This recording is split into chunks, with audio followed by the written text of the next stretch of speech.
Labour Party. And that is to make sure that at the conference, and I know you've all got delegates, the conference, at all the conferences, to make sure that we try to push our policies for peace and for scrapping tribes.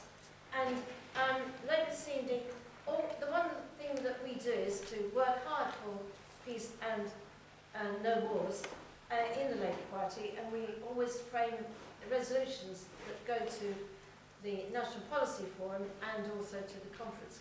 Now, 50 CLPs submitted anti-tribal documents. They accepted our draft suggestions to scrap tribals, and they sent that to the policy review process. And 50 CLPs, it was the most objections to the policy document on Britain's global reach. And all of those were dismissed. No evidence of change was in the document. So what we're asking delegates, please tell your delegates to the conference to oppose the document when it is put to conference.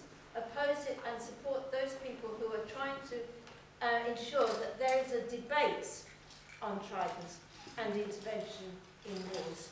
So we are asking those people who are here for your Labour parties, please try to get your delegates to support any interventions to stop that policy document which supports the retention of tribals. And also there will be moves to have an emergency debate for no intervention in Iraq and Syria. And I've got the text of the emergency resolution. You have got time to send it in. And you have to have a hook, which is something that's been said by either Obama or whatever. But I'm sure that's available every day. There's more concern about intervention. And I do recommend you, please ask your delegates to try to change the Labour Party. As you mentioned, we have to have a Labour Party that we all can be proud of. And I think today, the MPs and the MP, Jeremy Corbyn, you must support him and support those people, the voices of sanity, and support your candidate for Brighton Pavilion. Thank you very much. That's me.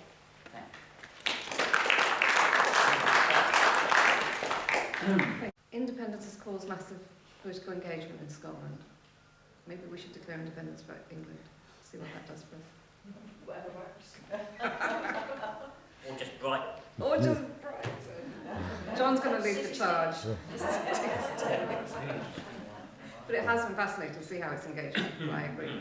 There was a very strong hook, and it's interesting it's grown out of that independence discussion.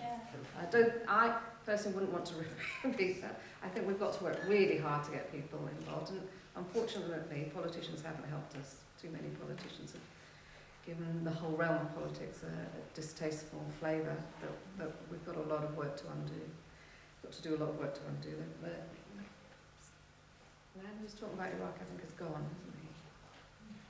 But I would have said to him that ethnic division is a legacy of colonialism. I'm afraid the Brits have done it all over the world.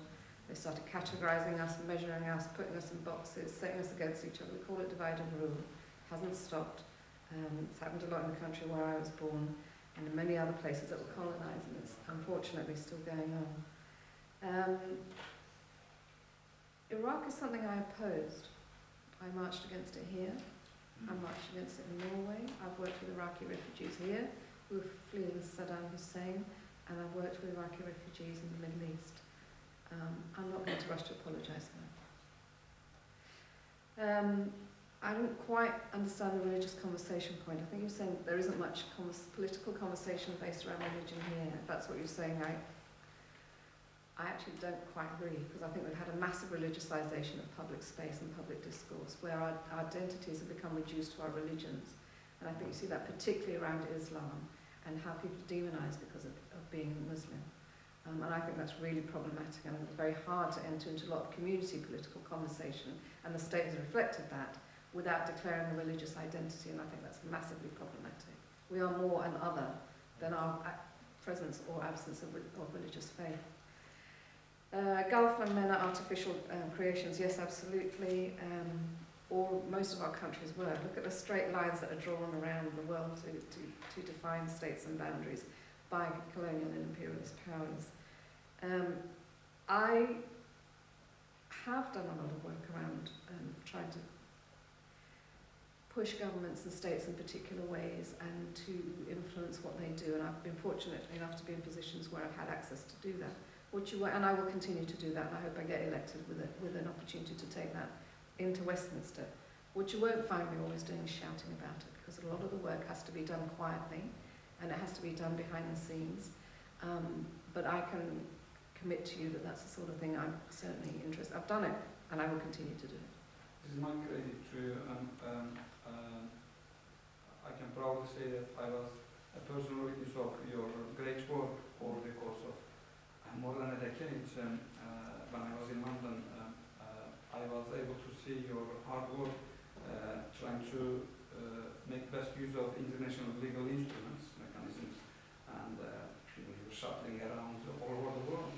But when you turn the identity into a kind of parliamentary identity, then things may, outside your control, things may keep you busier and busier, and before you know it, you will have, I'd say, reduced amount of time to passionately work on this. So it was just a kind of advance warning that you should be to watch out. allowed enough.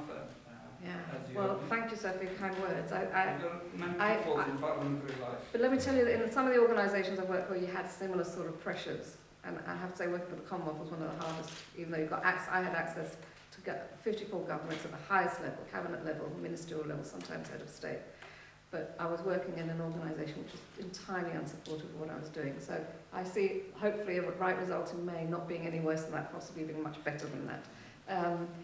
And if I may, I'd like to end by saying thank you to the LRC for actually keeping internationalism on the agenda. I think that's really important, and I think all credit to you for doing that, because I worry we become ever more parochial and nationalistic, not least of all in Scotland. And that is something that is really, really worrying, and all credit to you, and thanks for the invitation, Claire and John, to speak.